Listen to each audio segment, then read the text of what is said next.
दिवाळीचा झगमगाट दिसायला लागलाय.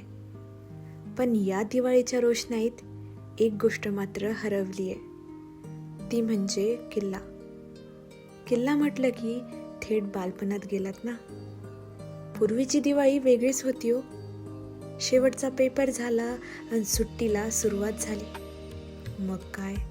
मग आम्ही दिवसभर दगड माती गोळा करायचो आणि शिवरायांची आठवण जपत किल्ला बनवायला सुरुवात करायचो.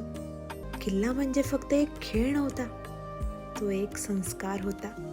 शिवाजी महाराजांच्या पराक्रमाची आणि स्वराज्याच्या विचारांची बीज त्या येवलूशा हातातून रोवली जायची. मग मंडळी, या दिवाळीत रेडीमेड आनंद घेण्याऐवजी तुमच्या मुलांना एकदा मातीला स्पर्श करू द्या. कष्टाचा आणि विचारांचा किल्ला पुन्हा उभारू द्या. हा वारसा फक्त मातीतच जपता येईल. चला तर मग सुरुवात करूया.